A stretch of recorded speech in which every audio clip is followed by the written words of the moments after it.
the fifth largest jackpot in Mega Millions history. The game's top prize has grown to at least $820 million ahead of tonight's drawing. The last time someone hit the jackpot was all the way back in April. The cost to play the game is $2 per ticket, and the drawing will be streamed live online. And that's the latest. I'm Mike Moore from your 24/7 news source, the Black Information Network and BINnews.com. Trouble's working through South L.A. It's going to be a broken-down vehicle in Linwood. It looks like Valley Village, North Hollywood. The 170 southbound is get to Burbank Boulevard. Have a crash here onto the right side. The 105 west at Crenshaw, that's a stalled vehicle onto the right shoulder. Stalled vehicle clearing on the 105 west around Vermont. That's made it to the right. Linwood, somebody broke it down on the 105 east, approaching that 710. They're stuck in the center divider. And Baldwin Park through 10 west at Francisquito La Puente had a stalled vehicle from earlier. That's finally out of our way.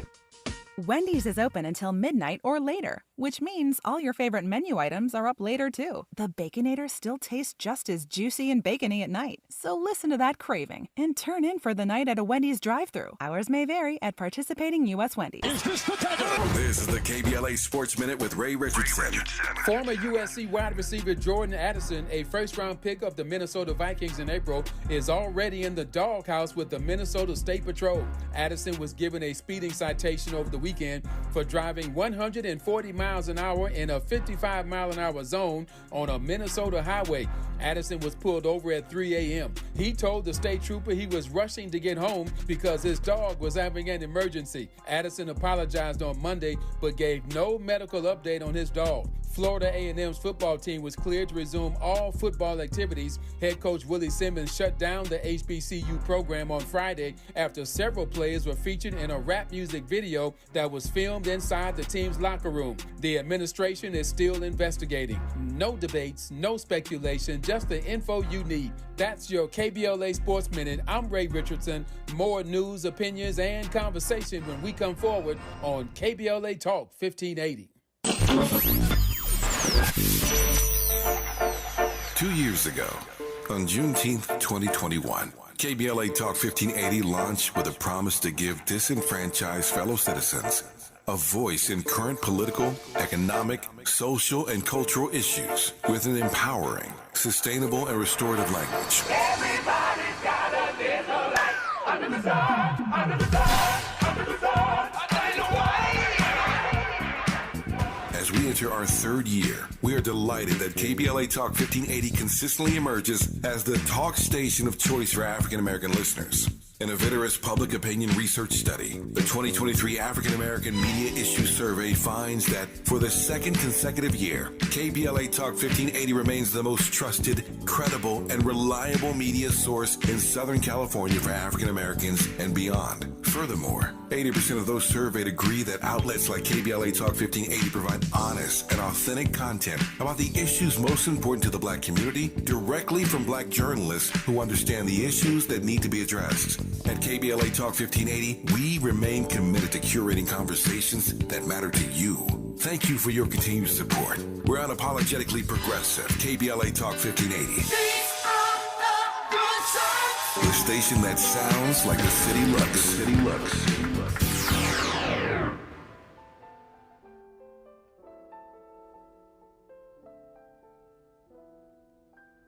The loveliness of Paris seems somehow sadly gay. The glory that was Rome is of another day. I've been terribly alone and forgotten in Manhattan. I'm going home to my city by the bay. I left my heart in San Francisco. In this hour, part 2 of our tribute to the iconic vocalist Tony Bennett, who passed away last Friday in New York City at the age of 96. Yesterday on this program, we reprised one of my favorite conversations with Tony Bennett, a talk we had back in 2011 when he dropped the album Duets 2. today sounds from an amazing public dialogue we had in 2017 on the release of his book, Just Getting Started, when he was 90 years of age. After we share that conversation with you, I'll be back to offer some final thoughts on my friendship with Tony Bennett. Here now, my 2017 public dialogue with Tony Bennett.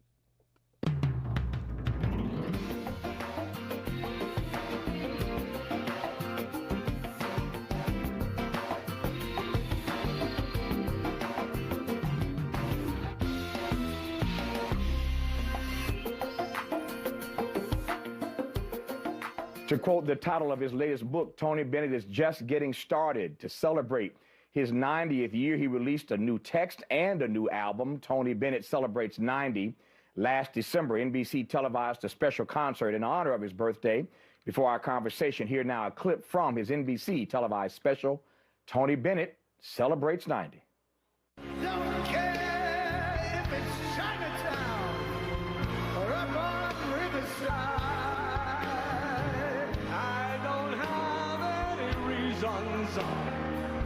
Left them all behind. We're in a New York state of mind.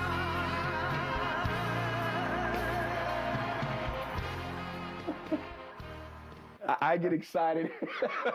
I get excited every time I see you do this, but that NBC special was something special. Well, thank you very much. It was amazing. I loved it. Yeah. How did it feel? I mean, you've been feted so many times around the world, but how did it feel to have all of those stars show up to celebrate you on your It's 90th? unbelievable. Yeah. It's just amazing. All these great artists performing and celebrating my 90th birthday. Yeah, yeah. And I'm just getting started. I know you must get asked this all the time, and we've had conversations before, but for those who've never heard you talk about this, how is it that you still sound that way? How do you keep that instrument together? Well, I love what I'm doing. Yeah. I always have. As early as a very young person, I knew that I just loved to sing for people. And I feel that way right now. I still have a lot to learn. No, you don't. You? Yeah, no, really. Like what? Like what are you learning at 90? The fact that the audiences have been so good to me through the years, I feel completely content about performing for them. And I really feel like I feel like I can get better. Yeah. You know, and I'm enjoying my life very much. I don't know that I've ever told you this on camera. I've told you this private in our conversations, but I don't know that I've ever said it on national television, but I will say it now. Since you mentioned how good the audiences have been to you over the years, I noted the very first time I saw you in concert many years ago, and I've been honored to see you so many times, but the very first time I saw you, I noticed how after every song, you take your microphone, tuck it under your arm, and you applaud the audience. And then you pull it back out and say a few words or whatever, and you go on to the next song. But I have never seen an artist, certainly one of your stature, who on stage shows his or her appreciation for the audience by clapping for them between every song. Well, they've been wonderful to me. You know, I try to make people feel good. And when I see that it's starting to happen, I really get moved on stage when I see that they're enjoying themselves, forgetting their problems. Yeah. It's a wonderful profession. I love to perform because I love to make people feel good. That's my whole game, is trying to make people feel good while I'm on stage. Yeah. Where or how did you develop this appreciation for the audience in the way that you have it? I mean, every artist obviously appreciates having a fan base, but you have a sort of kinetic connection with your audience. How did that develop over the years? When I came out of the Army in the Second World War, I joined the American Theater Wing. And that was a wonderful experience because they told me never to compromise and only stay with quality. And it's been quite a personal war for me to do quality music, because every producer wants to sell it immediately. And I believe their attitude is wrong. They think the public is stupid. Don't give them anything too intelligent. And I'm the opposite of that.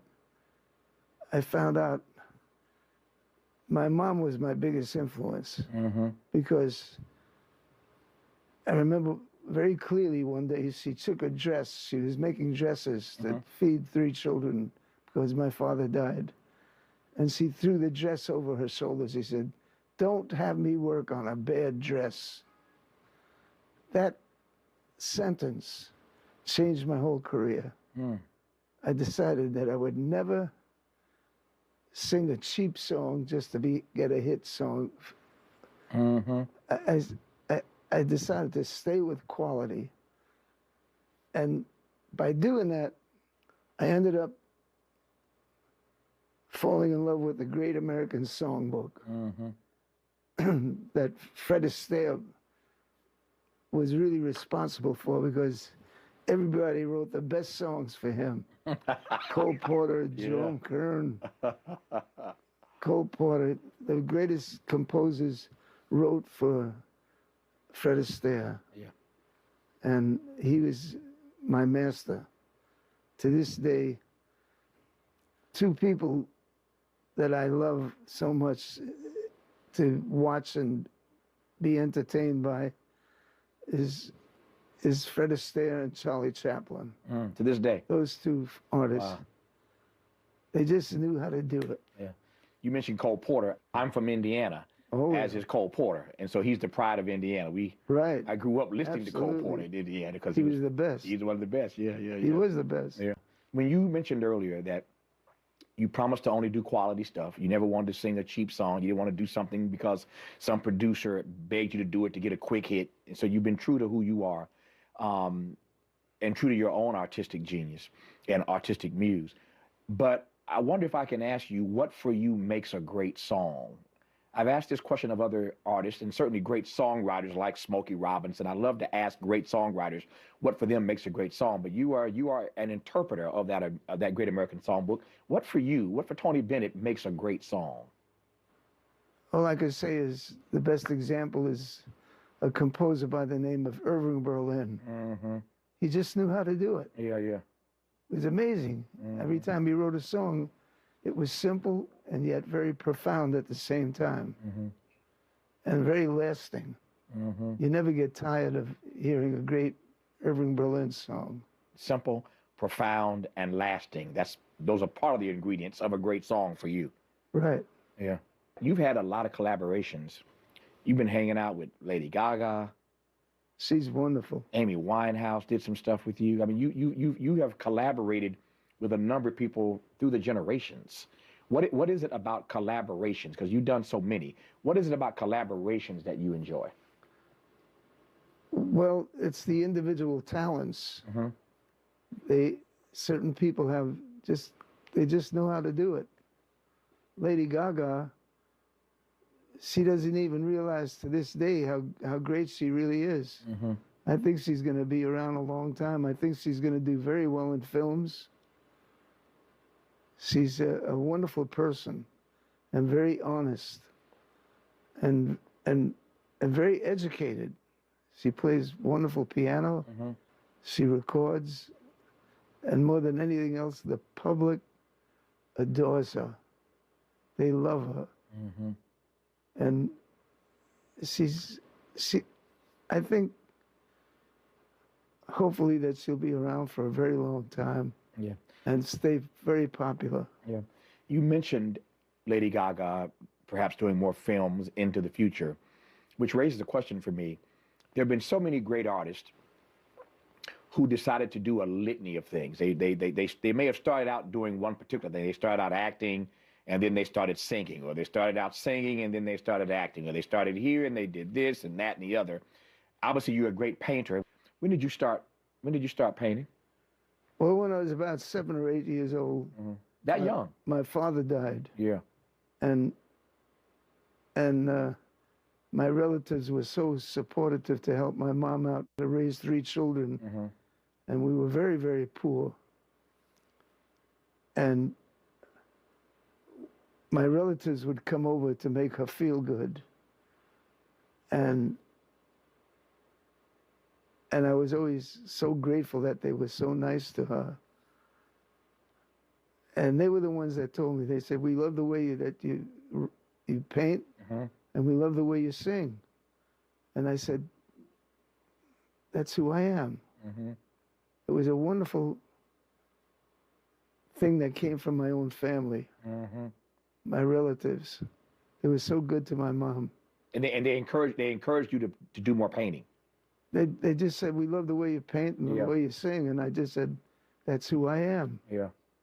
And to this day, that's all I've been studying is studying to paint and sing. Paint and sing. And I love it. Yeah. I love it. I paint every day. Still every day? Every day. Gee. You make me feel like a slacker, man. You're making me feel really, really lazy if you're getting up every day. No, you're not. I watch you every night. Come on. No, man, you're making me feel lazy. You painting every single day, man. And so, like, what do you paint different things in different moods? Like, when you get up and paint every day, like, is there an agenda? You just you pick up a paintbrush and just go. Like, what are you painting every day? Well, fortunately, I live right across the street from Central Park. Right. Which is right in the heart of Manhattan. Right. But it's nature. Uh-huh. So my boss, my God, is nature. It's everything. Yeah. It no matter what an artist comes up with, including Picasso or anyone else, it's not as good as the creativeness of nature. Nature is unbelievable. And the more you study it, the more you can't. We're just a student of nature. Yeah. Nature is the boss. It tells us just what to do. So in the mornings when you wake up, what not to do. I hear you. What not to do, yeah. That's funny. I could take that 18 million different ways, but I take your point. So if nature is all of that, so all you have to do is wake up in the morning and look out the window at Central Park, and you get inspired to do something. That's exactly right. And that's why I live there. Yeah. I live right across the street from Central Park. Right. And right there is nature. And nature, it makes you realize that the folly of man. You see all these gigantic skyscrapers, and it's the opposite of nature. Nature is never straight and mathematical. Yeah. It's strictly natural all the time. The trees are natural. It's free. Every tree is different. Yeah. Every blade of grass is different. Every sky is different. And it's fabulous to just keep watching nature. That's the boss. That is the master painter. Yeah. Is nature. Yeah. Yeah. Do you paint on the road or just when you're home? I paint wherever every you day. are. You just pull out your brushes and Has it always been color? Do you do sketches? Do you do all of it? All I of just study anatomy. I study people, and composition, and it's a wonderful way to live. Yeah. We started this conversation by you saying, and I was going to say jokingly, but you weren't joking at all, knowing you. So I don't want to say jokingly. But is there anything musically that you haven't done? I hear your point about the painting. So every day you wake up, you look out the window, wherever you are, you see something in nature, it inspires you to do something new. I get that about the painting. Is there anything musically at 90 that you haven't done yet? That's a good question. There's an automatic search about that. So I can't say this is what I'd like to do. Sure. I don't know yet. You'll see it. You'll know it when you see it. I like to get involved with different. Recently I met a brand new trumpet player from Queens, who's fantastic. Right. And he's very subtle and very melodic, and yet very muted. It's not like a loud trumpet. Right. It's kind of. He understands interpretations. I love jazz. Right. I love it. because it's spontaneous. It's very honest.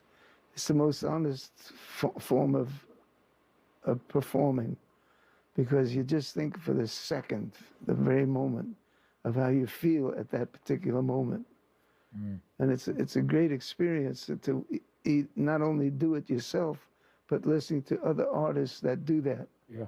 And how they feel that moment and make something out of it. So when you meet the right people or the right opportunities come up for you, that's how you figure out what the next step is. Oh, yeah. Yeah, yeah. That's how it works. It's organic and authentic. It just kind of happens. It's proper involvement. Yeah.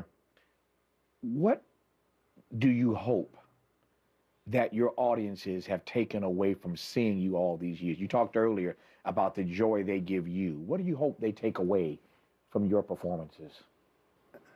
I can't tell you how thrilled I am, because when you first start, you really don't know what to do. It takes about 9 years to really learn what to leave out, what to put in. And I just can't really figure it out. I just love to make people feel good. Yeah. That's my premise. When I walk on that stage, I want everybody to end up feeling good. And when they feel good, I walk away feeling so content about that. I made them forget their problems for that 1 hour that I'm on stage. So as long as they feel better leaving than when they came, Exactly. you're content. Exactly. You're content. Yeah. Are there nights when you walk off the stage when you feel like you were not in tip-top shape? Do you ever feel that way, or do you always feel like, I killed it again tonight? No, I can't wait to hit the stage. Yeah. I love to entertain people. I like to make them feel good. You just can't wait to get out there. I can't wait. Yeah, yeah. I love it. On the nights when you don't feel like you're in perfect pitch or in great voice, how do you navigate through those nights when you don't feel that you're at your... I don't show up.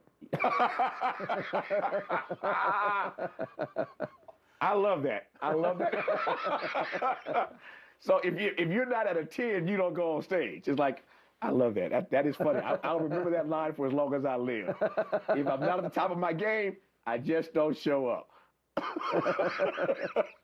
Okay, I got to get myself together after that. Tell me about this CD, your 90th tribute CD, 90th birthday CD. There's a lot of good material on that thing, man. Oh yeah. There's a lot of good material on there. Well, there's a lot of great performers that I'm involved with on this album. Yeah. I haven't heard it yet, but I know there's a lot of good stuff in it that I've done through the years. I guess at this point in your career, you ever get tired of hearing yourself sing? No. Yeah. You still like the way I won't release it if it isn't in there, you know. But you're still happy with the way you sound all these years later. Yeah. You're happy with your voice. I've had very good training. Right. At the American Theater Wing, when I came out of the Army in the service. Right. I joined the American Theater Wing, and it was the best thing that ever happened. There's a lot of good training over the years. Because, boy, they taught me well about never compromise and do everything but quality. Yeah. Never cheat the public. Give them quality, quality, quality. You've done that for 90 years. That's what I like to do. Yeah. I want to close by referencing your book again, Tony Bennett, Just Getting Started, the book written with Scott Simon. Can I just tell you, I love the way you did this book. There are 2 or 3 things I love about it. One, thank you. I love all the art. I don't know if you can see this, Jonathan, but it's just art all in this thing. All the art, of course, done by Mr. Bennett himself. But it's just the book is just full of art, number one. But number two, I love how this book tells the stories of your friendships and your relationships with all kinds of people in your life. I'm just going through this book and looking at the names of the people that you've known and the stories you tell about your friendships with them. Ella Fitzgerald. Wow. Jackie. My neighbor. Jackie Kennedy. Frank Sinatra. Harry Belafonte. Wow. Martin Luther King Jr. I mean, the time you spent with Dr. King supporting and helping to raise money for the civil rights movement. That was because of Harry Belafonte. Yeah. Because he told me to do it. And Yeah. I said, I fought a war. I said, I'm not. When he told me what was going on with the racial prejudice, right, I decided that I would go with him. And it changed my life. Yeah. It's funny. I was about to say, it's got to be looking back on your life for all that you've accomplished musically, that's got to be one of the high points of your life, that when the country really needed you, you stepped up and did your part in the civil rights movement. Right. Yeah, it was Harry Belafonte who described to me some of the tragedies, the way people were being treated. Yeah. And when I heard that, I just said, at first I said, I don't want to fight. I just fought a war. Yeah. I don't want to fight anymore. But if you need my help, I'll be there, and you showed up. When he told me what was really going on, I said, I'll go with you. Yeah. And we took that walk. Yeah. Well, you've been a good friend to a lot of people over the years, a good friend to a lot of people, and the stories in this book underscore that. And you've been good to all your fans. You give us a lot of good music, a lot of good times. I'm your biggest fan. Well, I'm your biggest fan. This is one big mutual admiration society, man. So Thank you. I appreciate it. I got goosebumps listening to that conversation last night. I hadn't heard it since it first aired in 2017. That conversation would end up being my last public dialogue with Tony Bennett. Quietly, he had been diagnosed with Alzheimer's 1 year earlier in 2016, but he insisted on coming on my show one more time, a year after his diagnosis. That's love, y'all. Real love. They tease me around here that I've talked to everybody in my broadcast career because whenever somebody notable passes away, we dig into our vault and pull out some pretty amazing conversations I've been privileged to conduct over the years. Well, obviously, I haven't interviewed everybody, but I have been blessed to converse with a whole lot of somebodies. As a kid growing up in Indiana, I could never have imagined meeting some of these icons, let alone befriending them. But Tony Bennett, as you heard in my conversations with him both yesterday and today, he was always dropping jewels about how to perfect your craft, how to be the best of whatever you are, how to use your gift to make others feel good. As Maya Angelou once told me, people may forget what you say or what you did, but they will never forget how you made them feel.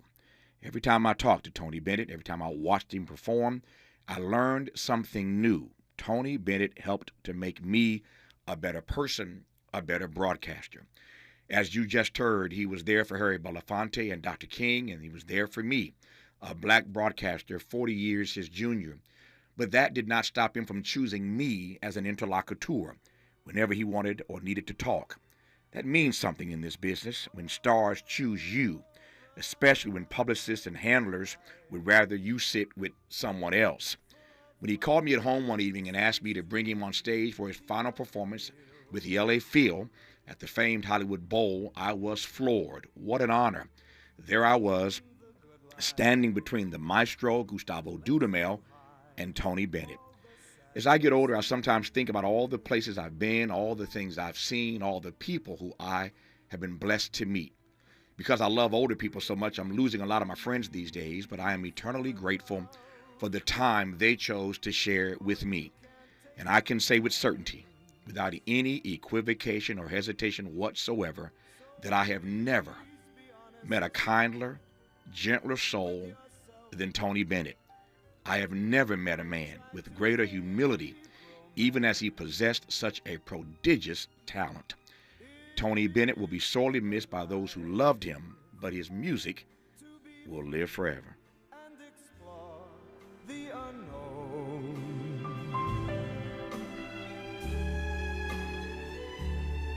Like the heartaches, when you learn you must face them alone.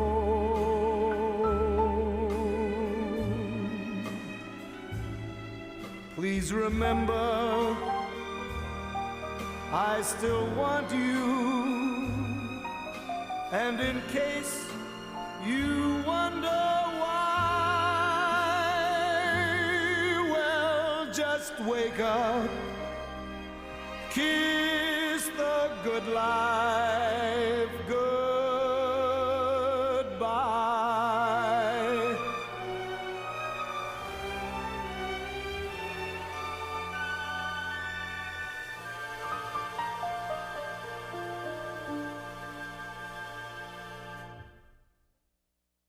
Loud. A great place for progressive politics. KBLA Talk 1580.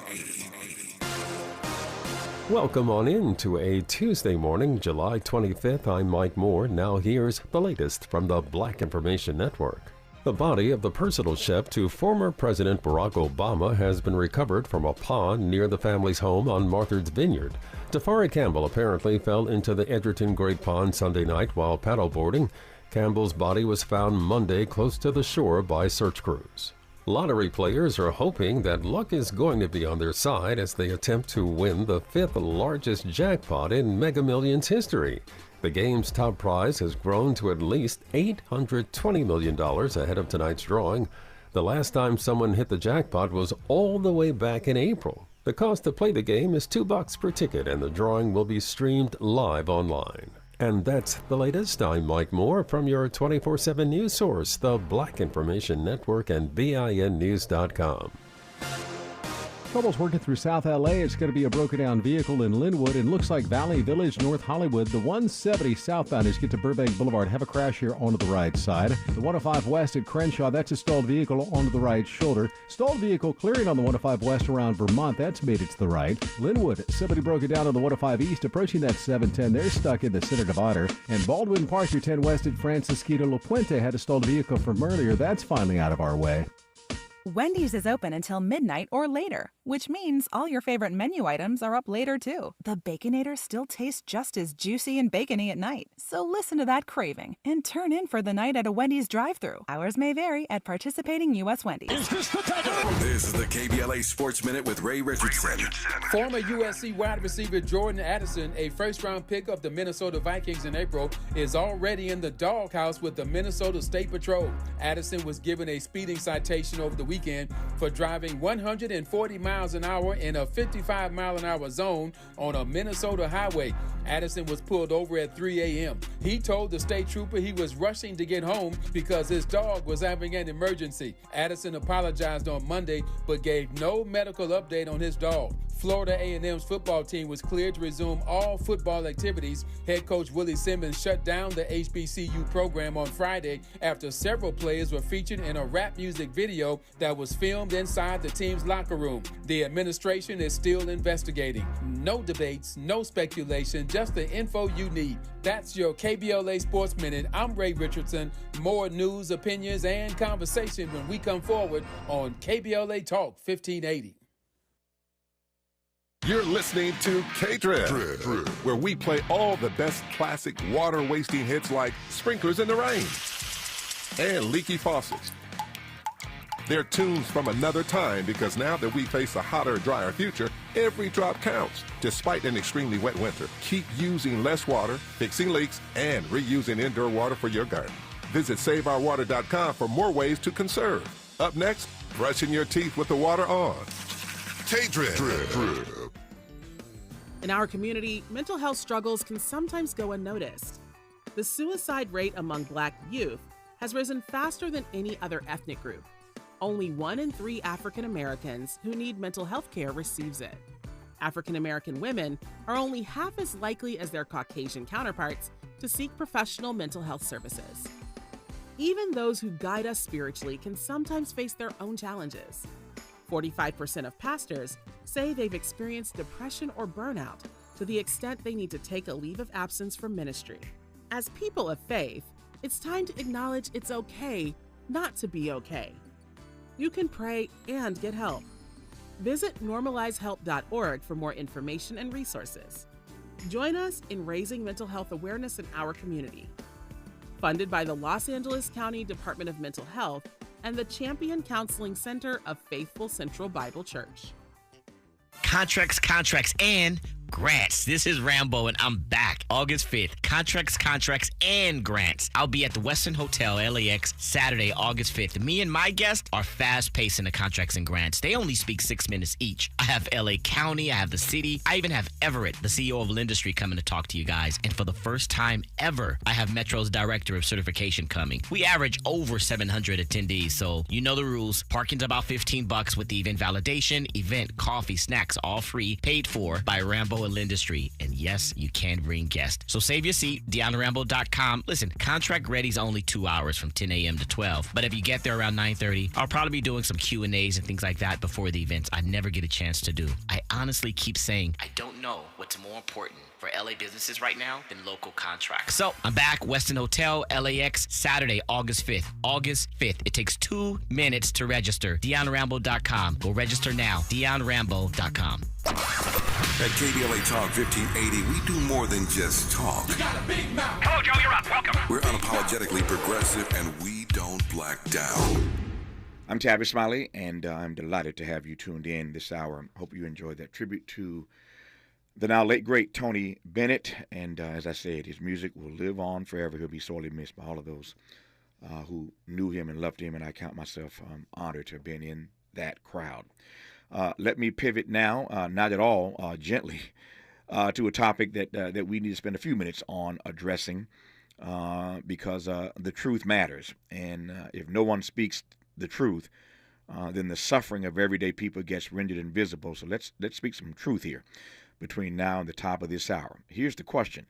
Did slavery benefit black folk? Florida governor and GOP presidential candidate Ron DeSantis seems to think so.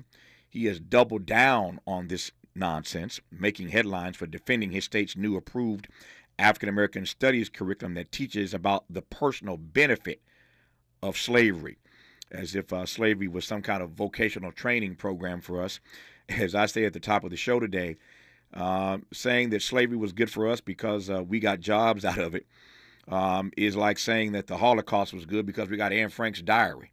It's like saying that apartheid was good because we got President Nelson Mandela out of it. It is absurd, but that's my take. Time now for the take of Dr. Daniel Black, who I'm pleased to welcome back to this program, author and professor of African American Studies at Clark Atlanta University. Dr. Black, I ain't even got to say much to you. I'll just repeat the question and let you run with it. Did slavery benefit black folk? Hell no. This is the most ridiculous, the most absurd notion I've ever heard in my life.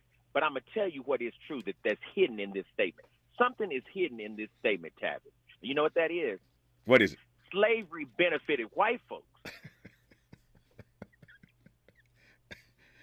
And that's why he's saying it must have benefited black folks. Follow me for a minute. Mm-hmm. Because it so benefited white people on absolutely every conceivable level that surely it benefited black people in some kind of way. Because nothing could have been this absolutely beneficial to white people and black people didn't get some residual effects of it. That's what this is really about. This is about the ways in which slavery made America an empire. This is the dream of America. This is really what Trump meant when he said, let's make America great again. Because America was at its height during the 18th and 19th centuries, economically. And that's what's really important here. This is people mourning the death of slavery because it cost America so much. And this is important because to put in a curriculum the possibility that somebody could have benefited from slavery, this is like trying to ask, there were women who were raped. Did they get something out of that? Didn't they get something good out of that? That is the most ludicrous thing I've ever heard in my life. And to put this into a textbook, to teach this to middle school children is absolutely the most heinous of intellectual crimes conceivable. How is it, why is it that America could be mourning the loss of slavery all these years later? Because America has never admitted out loud that it loved it. It loved it, wanted it, and needed it. Because it's such a heinous, heinous, heinous crime. And to say that out loud would just prove somebody just diabolical. But the real truth is America was diabolical. It was diabolical, Brother Tavis. And anybody who says differently is a part of this group that I'm talking about that really is decrying what are we going to do now. America can never think of anything as efficient as slavery in terms of becoming wealthy. It tried all new systems.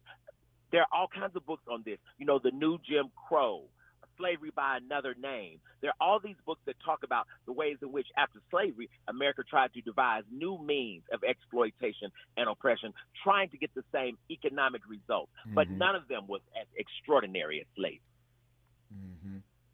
What do you make of the fact that Ron DeSantis could say this, number one, could double down on it, number two, yes, could get it put in a textbook being taught to children in Florida, as you said, number three, That's and right. Essentially be able to get away with all of that? What do you make of that? That he's done it, that he's done it, gotten away with it, yeah. That's right. And when we say gotten away with it, we're implying that this is so senseless that there's no way a person could actually say this out loud without getting in trouble. Exactly.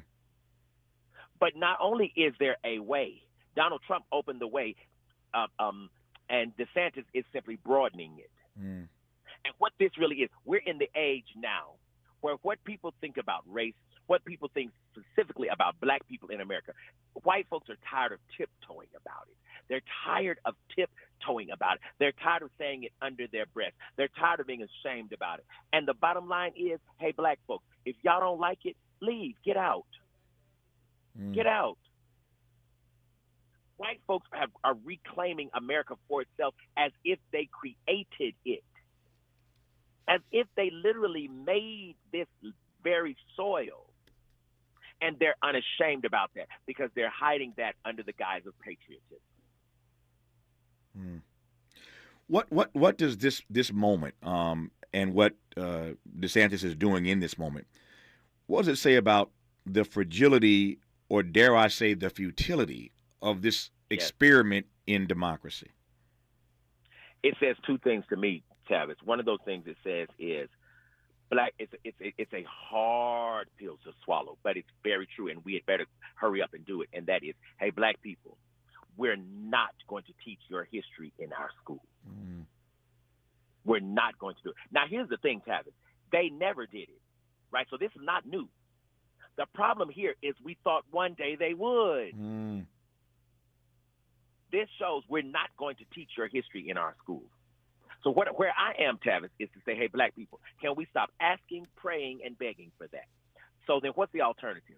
We need to open some Saturday schools, Tavis, in black communities where kids are demanded to come by parents, churches, friends, etc., and teach our own history to our own children. We need to stop waiting on some other kinds of devices to teach our history to our children. How much sense does that really make anyway? You know what I mean? How much sense does it make really for us to wait for somebody else to teach our history? That really is a statement of our own self-hatred. Particularly when you consider, and you know this, and I've made this point many times on this program in various conversations, especially when you consider that the majority of black boys in this country, and black girls too for that matter, are being taught by white women teachers. And I'm not casting aspersion on those white women teachers. I'm trying to underscore your point that we're expecting a bunch of white women to teach black history to our babies. And when you think about it in that regard, it is sort of silly, is it not? It's absurd. It's very much, Tavis, like gazelles sending their babies to the Lions Academy. No. It's a good one. It's a good one. It's a good one, yeah. But here's the thing. It's not. You made the point earlier that well, let me just do this right. Let me set this up. We'll continue when we come forward. I heard your point loud and clear, Dr. Black. Powerful point that this is nothing new.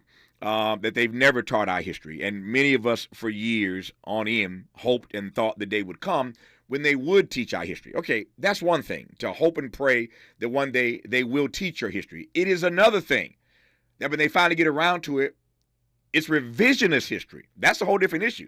That what they are teaching is revisionist. That's what I want to come to when we come forward with our guest right now on Tavis Smiley, Dr. Daniel Black. Be sure to like and follow Tavis Smiley at The Real Tavis Smiley and get Twitter updates at Tavis Smiley. The conversation continues when we come forward. MC Light for AARP. Hip hop has evolved since it hit the scene in 1973. The genre started a movement of self-expression, giving a voice to artists like me. This year, hip-hop celebrates its 50th anniversary. Check out the June-July issue of AARP, the magazine, dedicated to hip-hop music, fashion, and culture that took over the world, and fun facts that'll take you back.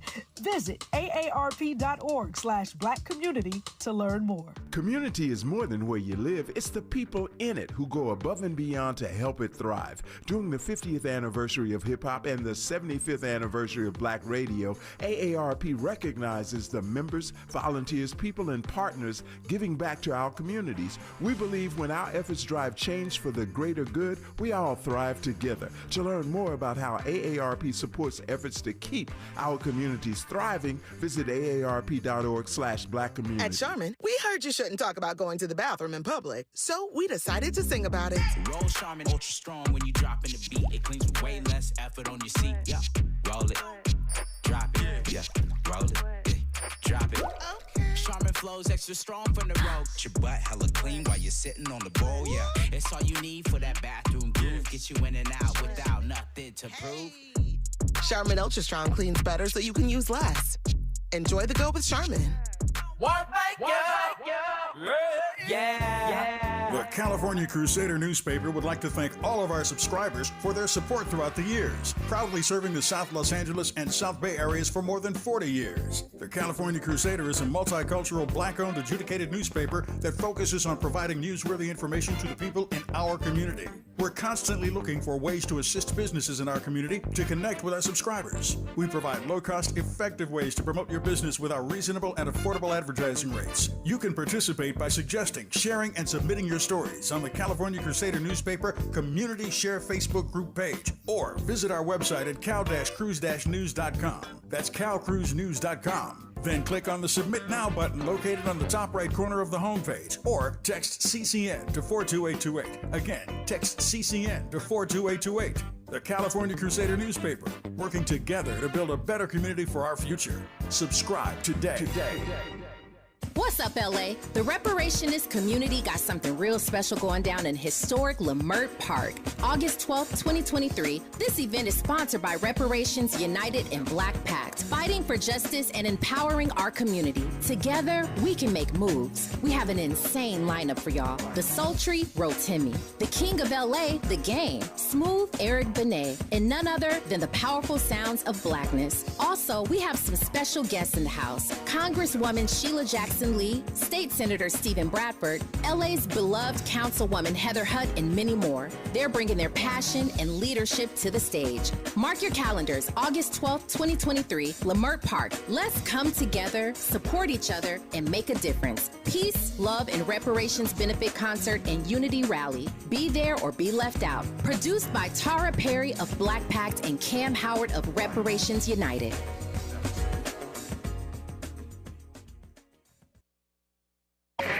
We knew you'd stick around. This is LA's home for progressive talk radio. Welcome back to KBLA Talk 1580. Dr. Daniel Black, we're still laughing here in studio at your frame, sitting gazelles to the Lions Academy. We're still tickled by that. Speaking of framing, let me share a comment with you. I asked my dear friend Connie Rice, not Condoleezza Rice, Connie Rice. They are first cousins, though. Their politics are very different. I love Connie Rice. Connie, as this audience knows, is always talking as a regular contributor to this program about getting our frame right. I asked Connie what she thought about this. She couldn't join us today, but she sent me a quick text.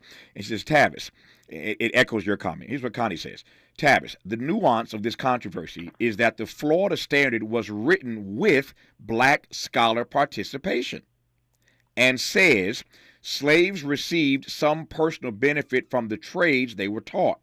This is the wrong context for that point, which doesn't get made except as a question and only after the national apology for slavery, full reparations, national slavery education, and full enactment of the Kerner Commission recommendations. We are having this absurd debate in a frame of anti-black whitewash, slavery denial, and a war on woke, white nationalist political movement. That is the wrong frame. It's the wrong frame, Connie says, for discussing whether it's even possible to find benefits of any kind for slaves in slavery. The benefits, As you said earlier, Dr. Black, Connie says, the benefits went to white slavers and the nation that those slavers built. She says, finally, and I defend Vice President Harris for attacking the standards with inaccurate hyperbole because the whole Gone with the Wind effort to whitewash history deserves hyperbole, and that's where she ends. I read that from Connie Rice because it, again, echoes what you said earlier, but it also brings me back to this notion of the history that they are teaching is revisionist history, and that is another troubling factoid to this conversation. Your thoughts, sir? It is absolutely troubling, and Tavis, revisionist history is called lies. Mm-hmm. Right? Mm-hmm. But the point is, what is the point of a lie, especially when people are intentionally constructing it? The point of a lie is to save the consciousness of white supremacy, period.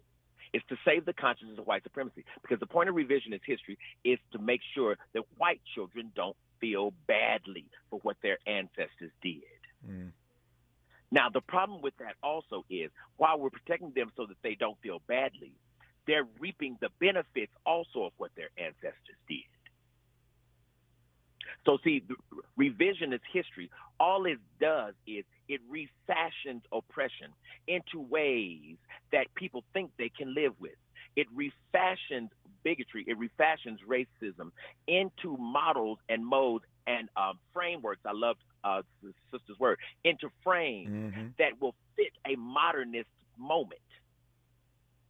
It's the exact same crap that we've been doing all along. It just refashions it. And revisionist is a fancy word so that it sounds like an academic enterprise. It sounds like something scholarly folks are doing. What people are doing is flat out lying. They're just flat out lying about things.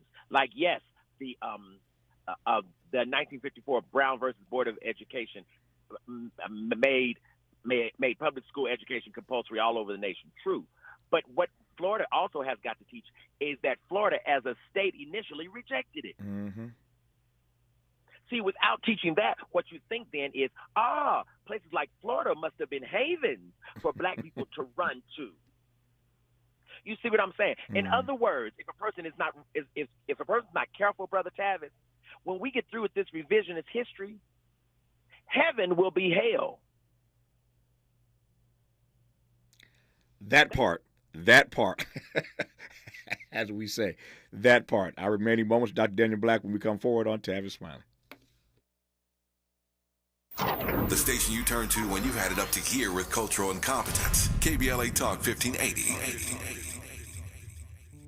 Be ready for extreme heat in your area.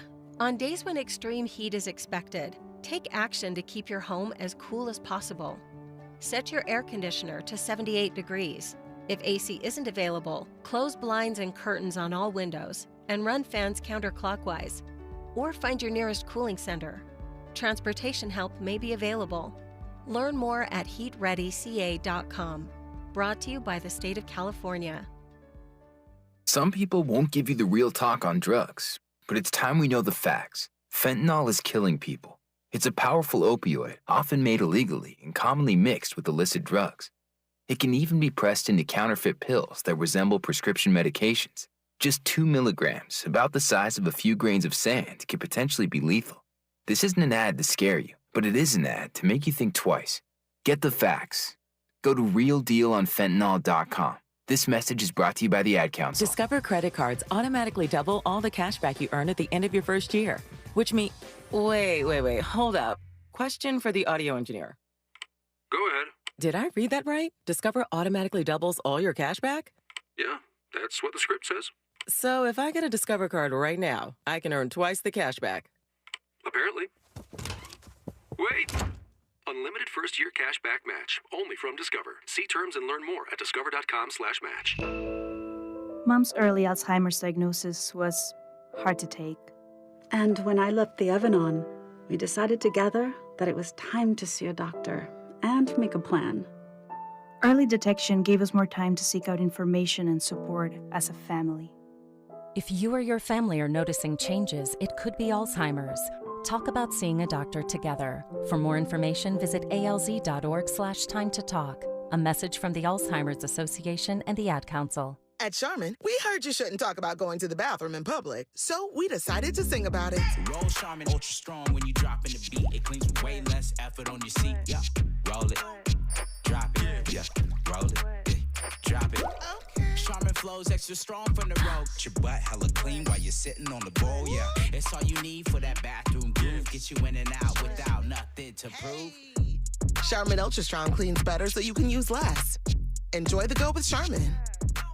KBLA Talk 1580. I'm Dominique DePrima, and there are so many reasons to take out a small business loan. Set yourself up for long-term success with access to credit for operating expenses, equipment, and technology, leasing or financing, and more. Although the process may seem daunting, your U.S. Bank Business Access Advisor can guide you through that process. Whatever your financial goals, U.S. Bank Access Commitment can help support you in reaching them. Access your financial goals at usbank.com/access.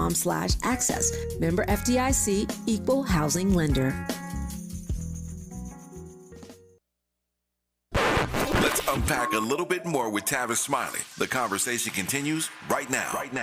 Got about 4 minutes left in this conversation with Dr. Daniel Black. You were saying, Dr. Black, that when they get done with it, heaven will be hell. Let me come back to that point right quick, because that's what scares me, that this stuff doesn't stop, right? Ron DeSantis starts. Donald Trump started it. DeSantis is taking the baton and running with it. Who knows who he passes the baton to? This stuff seems to not have an end. I made the comment some years ago, and people laughed at me when I said, if this Supreme Court continues down the path they're headed right now, we may very well end up 3/5 of a person again in this country. And I wasn't joking when I said that. People thought it was a bit of I thought I was being hyperbolic, and I wasn't. We may end up back where we started, but that's my point, that this stuff seems to have no end, and that's what concerns me. What concerns you? What concerns me is a very similar thing, Tavis, and what also concerns me is that the black imagination is so fragile right now. And what I mean by that is this. If we're not very, very, very careful, in a minute, black folks in America are going to be convinced that having been brought to America was a gift because we didn't know Jesus in Africa. So getting here, we actually get the opportunity to be saved. That is the most ludicrous. But see, it's so unbelievably deeply ensconced because people are so now heavily religious as black folks in America. If we're not careful, those kind of spaces are susceptible to this kind of revisionist history because in any way conceivable, any way possible, what black people want, so many black people want, is to get to heaven. We're trying our best to get to heaven. But the dream itself is a problematic dream because the way we talk and the way we describe heaven sounds like a plantation, Tavis. You walk around heaven all day doing nothing. Who did that? When did we ever do that? That was somebody else's life. And then that dream included servants. So the last thing we want to do is die and go to heaven and have to wash streets of gold. You see? And so what I'm saying here is there are ways that if we don't get out of the imprisonment, the incarceration of our imagination, not only are they going to revise the living history, people are going to revise the imagined world too. People are going to revise heaven. Folks are going to revise God. Folks are going to revise the things that have no physicality also, such that even when we start imagining ourselves, we'll see them instead of us. In 90 seconds, what's the antidote to this feeble black imagination? Two things. Number one, Saturday schools, teaching our own children our own history. And number two, send our young people to black colleges. Those are the two anecdotes that are very, very real that absolutely stand ready to be done right now. Nothing imagined. Let's start right now. There you have the recommendation of Dr. Daniel Black. He's a product, as you might imagine, of a black college, and moreover, teaches at one. He's professor of African American Studies at Clark Atlanta University in the ATL, of course, author and brilliant public intellectual who I am always delighted, honored, and frankly tickled. He comes with it, but he also makes me laugh as well. I'm holding on to that one. It's like sending gazelles to the Lions Academy. I'm going to hold on to that one for the rest of the day. Dr. Black, good to have you on, my friend. All the best. You will do it again soon, sir. Sounds great. Thanks for having me, Tavis. Appreciate you. One more hour to go, and that means it must be time for Taj Mahal to join us live in studio.